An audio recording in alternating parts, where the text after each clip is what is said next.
ദിവസം പ്രാർത്ഥിച്ചു കൊണ്ടിരിക്കുന്ന സമയത്ത് യേശു റാണി മരിയോട് യാചിച്ച് പ്രാർത്ഥിക്കുന്നുണ്ട്. ഇങ്ങനെ യാചിച്ച് പ്രാർത്ഥിക്കുന്ന സമയത്ത് യേശു എന്തോ ഈ റാണി മരിയോട് പറയുന്ന ഒരു കാര്യം റാണി മരിക്ക് തോന്നുകയാണ്. എന്താണ് എന്നോട് പറയുന്നത്? അപ്പോൾ ഒന്ന് ശ്രദ്ധിച്ച് യേശുവിനൊന്ന് കേൾക്കുകയാണ്. കേൾക്കുന്ന സമയത്ത് ഈ റാണി മരിയോട് യേശു പറഞ്ഞു, എൻ്റെ ഒരു കൈമാറ്റത്തിന് വേണ്ടിയാണ് ഞാൻ നിന്നോട് യാചിക്കുന്നത്. എന്തൊരു കൈമാറ്റത്തിന് വേണ്ടി? എന്താണ് കൈമാറാൻ ആഗ്രഹിക്കുന്നത്? എൻ്റെ ഹൃദയം ഞാൻ നിനക്ക് തരാം, നിന്റെ ഹൃദയം എനിക്ക് തരണം എന്നുള്ളത്. ഈ ഒരു കൈമാറ്റമാണ് നമ്മുടെ ജീവിതത്തിലും നടക്കേണ്ടത്. റാണി മരിയ ആ കൈമാറ്റം നടത്തിയപ്പോഴാണ് ജീവിതത്തിലെ രക്തസാക്ഷിയാകാൻ സാധിച്ചത്. യേശുവിൻ്റെ ഹൃദയം നമ്മുടെ ഉള്ളിലേക്ക് കടന്നു വരുമ്പോഴാണ് നമ്മളിൽ മാറ്റം ഉണ്ടാകുന്നത്. അത് യേശുവിന് വേണ്ടി ജീവിക്കാൻ പറ്റുന്നത് അപ്പോഴാണ്.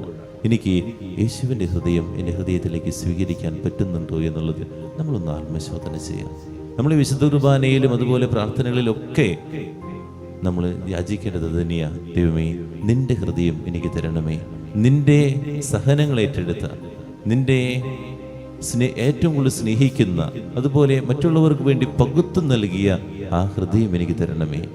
എൻ്റെ സ്വാർത്ഥതകളുടെയും അഹങ്കാരത്തിൻ്റെയും ദുഷ്ടതയുടെയും ഹൃദയം ഞാൻ നിനക്ക് തരാം. അങ്ങനെ യേശുവിൻ്റെ ഹൃദയം എൻ്റെ ഉള്ളിൽ വരുമ്പോൾ ഞാൻ ഒരു വിശുദ്ധനോ വിശുദ്ധിയായിട്ട് മാറും. അതിനുവേണ്ടി നമുക്ക് ആത്മാർത്ഥമായിട്ട് പ്രാർത്ഥിക്കാം.